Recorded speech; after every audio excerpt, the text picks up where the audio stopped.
No Arquivo Municipal de Pindamonhangaba, os registros sobre essa história também são poucos. O setor tem apenas cópias de uma foto dos alemães prisioneiros e de algumas correspondências entre os responsáveis pelo campo de concentração e o governo estadual e federal. Algumas dessas correspondências, por exemplo, tratam sobre a transferência de alguns prisioneiros da casa de detenção em São Paulo para o campo de Pinda e sobre o envio de 176 pares de sapatos para os internos. Então, são documentos corriqueiros que tratam de custos de farmácia, custos com açougue para alimentar as pessoas que lá se encontravam. Tem documentos pedindo botas de prisioneiros, né, calçados. Então, eu imagino como se hoje fosse uma penitenciária pedindo uma estrutura de convivência com os presos. De acordo com pesquisadores sobre o assunto, a história não foi divulgada também porque a nomenclatura campo de concentração não era aceita no Brasil. Quando você vai pesquisar campos de concentração, quando você fala para alguém campos de concentração no Brasil, a maioria do senso comum vai dizer que é algo que não existiu, que realmente não se conheceu, não se tem divulgação em livros didáticos e tudo mais. Mas como pesquisador ou como outros historiadores sabem, esse termo já vinha de algum tempo atrás na documentação. É claro que com as pesquisas da década de 80 e 90 do século passado, esse termo começou a ficar mais difundido. Obviamente que esse termo campo de concentração na nossa realidade, ele é um pouco diferente daquele campo mortífero de extermínio que existia na Alemanha nazista, na Polônia e em todos outros lugares mais. Aqui eles tinham uma relação de ser divididos dos prisioneiros comuns, e basicamente, como no de Pindamonhangaba, tiveram uma relação ainda mais amistosa. Diante de poucas informações oficiais sobre o campo de concentração de Pindamonhangaba e outros que existiram no Brasil, os detalhes só podem ser contados por quem conviveu com os alemães, como o Antônio Hintz, filho de Aloysius Hintz, alemão, ex-prisioneiro do campo de Pinda. A rotina deles era uma rotina, vamos dizer, tinha regra para tudo, horário para levantar, tinha as obrigações que eles tinham que fazer normal, não eram que eram presos, eles tinham liberdade dentro daquela área definida a eles. E nessas atividades eles faziam manutenção em máquinas, construíam equipamento, montavam umas coisas pro Aras, né, naquela época, fizeram aquela represa monstruosa, enfim.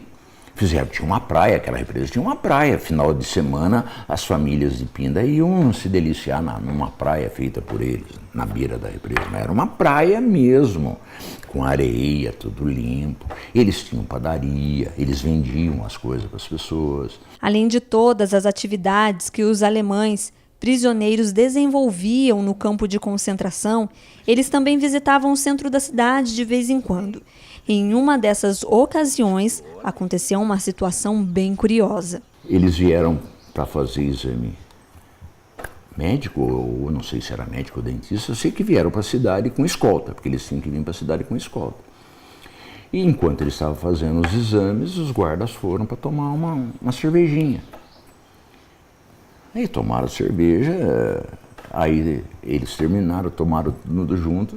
Chega 10 horas, dá alarme na cidade que os alemães tinham fugido, matado os guardas e todo mundo louco. Saiu polícia na época, tudo, encontra com os alemães, com os guardas nas costas, fuzil na mão, levando os guardas para dentro do campo. Eles não tinham para onde ir.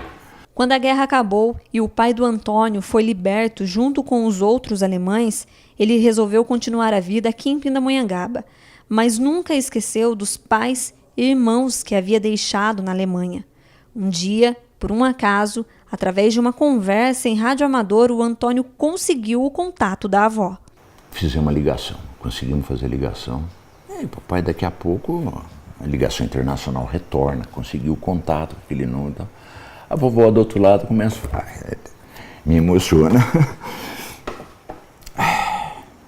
Dói. Aí, pai, tem alguma coisa estranha. Vem aqui, ele estava almoçando, ele pegou o telefone.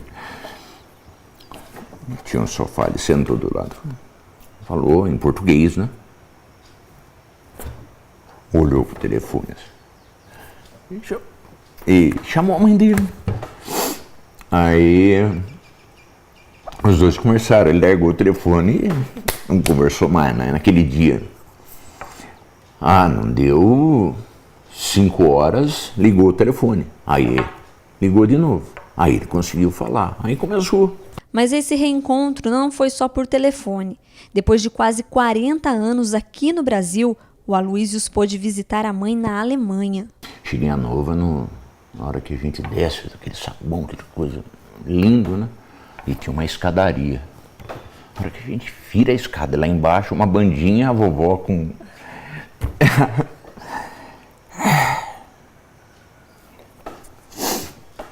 e esperando a gente. Aí começou o contato.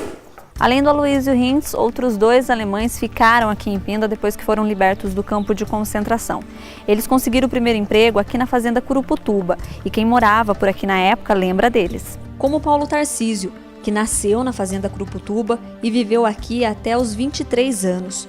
Quando ele era criança, chegou a frequentar a casa de um desses alemães, o Carlos Dosner. O seu Carlos, o seu Karl Dosner, tinha sido, pelo que a gente sabe, tinha sido mecânico no navio. E essa experiência dele de mecânica pesada, vamos dizer, a companhia Cícero Prado usou muito bem, aplicou muito bem o talento dele para máquinas, e ele era o responsável pela manutenção das máquinas agrícolas. E nós, crianças, adolescentes, admirávamos, vendo aquele senhor quieto, calmo, muito vermelho, né, corpulento, passeando e dando ordens com relação ao ajuste das máquinas. Eram arados, eram grades, eram colheitadeiras, ceifadeiras, máquinas perigosas, e ninguém podia entrar no depósito. E a gente admirava quem podia entrar e lidava com elas e dava ordem sobre elas. Além disso, a gente convivia com a família do seu Carlos, porque a esposa dele era uma ótima costureira. E a gente vinha então aqui na casa deles para ter a medida, para fazer as roupinhas nossas para o uniforme do ginásio. E a gente se dava muito bem também com o filho deles, né? Eu era colega de escola, desde o primário. E, então essa era a relação que a gente tinha.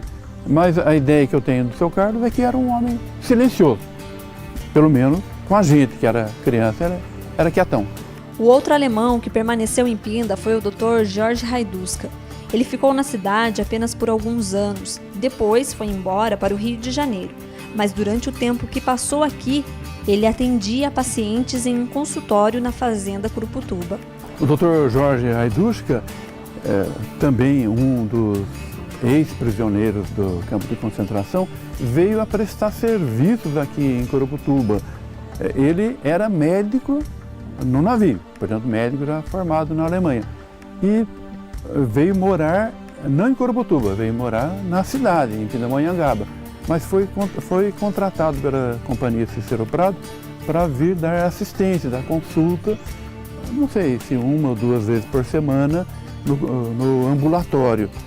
Além dele, havia outros médicos, né, daqui de Pindamonhangaba. No Brasil, existiram 7 campos de concentração. Além do de Pindamonhangaba, havia outro no estado de São Paulo, aqui em Guaratinguetá, onde outra parte dos tripulantes do navio Windhoek ficaram presos.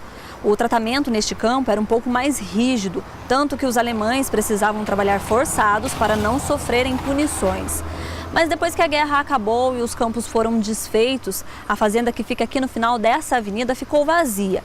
E em 1950 o local se tornou a Escola de Especialistas da Aeronáutica. O de Guaratinguetá já é o mais parecido com um campo de concentração, com uma prisão. Eles sofriam castigos físicos, não tinham visita, muitos eram forçados a trabalhar, se não trabalhava sofria castigo e tudo mais. Eram bem diferentes os 2 campos. Os que viviam no campo de Guaratinguetá diziam que os de Pinda estavam no céu. Nós entramos em contato com a escola e com a comunicação social da aeronáutica em Brasília para falar sobre o assunto, mas eles informaram que não têm conhecimento da história, já que o departamento de ensino foi instalado no local anos depois que o campo de concentração foi desativado. A aeronáutica também não autorizou a gravação de imagens. A última vez que a equipe do Repórter Setorial esteve na escola em Guaratinguetá foi em novembro de 2018, quando o presidente Jair Bolsonaro, que então era candidato da presidência, participou da formatura de novos sargentos. Hoje, a Escola de Especialistas da Aeronáutica é o maior complexo de ensino técnico militar da América do Sul.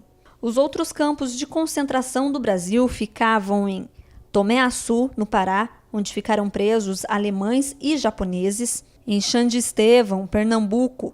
Esse campo abrigou empregados alemães de uma empresa de tecidos. Em Pouso Alegre, Minas Gerais, que reuniu 62 militares alemães. Existiu também um campo de concentração em Ilha das Flores, no Rio de Janeiro. Nesse local, os prisioneiros de guerra viviam com detentos comuns, o que não era permitido pelas leis internacionais. E em Joinville, Santa Catarina, onde ficaram presas 28 pessoas. A maioria delas eram apenas descendentes de alemães. Esse campo foi instalado em um hospital desativado. No total, cerca de 3.000 pessoas ficaram presas nos campos de concentração do Brasil. Porém, em nenhum deles, essas pessoas sofreram como nos campos que existiam em outros países. Eles serviam basicamente para aprisionar pessoas que, para Getúlio, eram uma ameaça ao Estado brasileiro. Alemães, italianos e japoneses. Nenhum dos alemães que foram prisioneiros em Pinda e Guaratinguetá está vivo. A última vez que todos eles se reencontraram foi em 2014, neste restaurante em São Paulo, que leva o nome do navio. O local foi criado em 1948 por Otto Rickert, que era cozinheiro do navio. Mas por volta de 1964 ele vendeu o restaurante e hoje quem administra o negócio é o Francisco, que não tem nada a ver com a história, mas mantém a tradição. São coisas, de certa forma, fortes e fatos que surgiram, né? A consequência de uma guerra. Claro, então vamos falar dessa história, vamos manter a história, vamos cultivar a história junto, uma vez que o restaurante tem o nome daquele navio. Esse navio tem digamos assim, é um capítulo da história mundial. Então, eu quis, desta forma, imortalizar um pouco dessa história. Nas paredes do restaurante estão fixadas as notícias sobre o navio e os tripulantes. Alguns objetos que são verdadeiras relíquias também fazem parte da decoração, como esses detalhes que faziam parte dos uniformes dos alemães e esse lenço que era usado pelos tripulantes da primeira classe do navio. Todo esse material foi conquistado pelo Francisco ao longo dos anos. Começou-se lentamente a surgir pessoas que tinham fotos, pessoas que tinham guardado documentos, fatos, alguma coisa. Então isso lentamente foi fluindo, né? E a gente foi guardando para o livro, para filmagens e assim por diante. E no início, confesso, não era muito fácil, porque eles também tinham um certo, digamos assim, um certo receio de falar, um certo medo de falar da história, daquilo que eles viveram. Mas depois foi se tornando com muita facilidade e as coisas foram acontecendo. Aqueles que não conhecem a história, eles querem conhecer a história. Eles acabam comprando um livro, alguma coisa assim, né? E se torna curioso, e muitas vezes eles fotografam e mandam imediatamente para os parentes, para os amigos, para os conhecidos. Mas também é muito comum pessoas que já conhecem a história e trazerem outras pessoas para falar da história, né? Isso é muito comum, né? Então, e por muitas vezes até me chamam para conversar, para contar mais um pouco, algo assim, né? Quem tinha muita curiosidade por essa história também era o jornalista Altair. Em 1993, alguns alemães ex-prisioneiros do campo de concentração de Pinda vieram visitar o local e ele se prontificou a fazer uma reportagem sobre o assunto para descobrir mais detalhes. Na época, o assessor de planejamento, Rubens Fernandes, ele foi um dos convidados a participar desse evento. Ele entrou em contato com a tribuna, que a tribuna sempre cobria os eventos da prefeitura ou similares. E ele pediu para um repórter para acompanhar o evento. E eu me prontifiquei por conta do fato e vim de encontro ao que eu sempre queria saber realmente sobre a existência desse campo. Quando falaram que vinham ex-prisioneiros visitar o local, retornariam ao campo, aí eu fiquei mais feliz ainda de saber que eu poderia ter contato com um ex-prisioneiro do tempo da Segunda Guerra Mundial. Na reportagem que o Altair escreveu, ele destaca 2 alemães que participaram da visita, Hildegard Breck e Kurt Brennick. Na época, os 2 já estavam com cerca de 80 anos. Eles estavam assim, totalmente sóbrios, eles conversavam como se fosse uma visita a uma escola, sabe? Eles contavam da convivência com os responsáveis pela guarda deles, com a convivência com a comunidade, falaram de uma orquestra que tinham, que às vezes eram convidados pelo município a participar de festas no clube literário, festas populares, do jogo de futebol que havia aos domingos. Para o Altair, que tinha muita curiosidade sobre essa história, hoje ficaram só as lembranças sobre o dia em que ele pôde ouvir dos próprios alemães detalhes sobre como foi viver em um campo de concentração no Brasil. Mas para nós, que não tivemos essa oportunidade, conhecer sobre o navio Windhoek, o campo de concentração e os ex-prisioneiros tem sido uma tarefa difícil, já que existem poucos documentos sobre o assunto, todos os alemães que viveram no campo já faleceram e o local está em ruínas.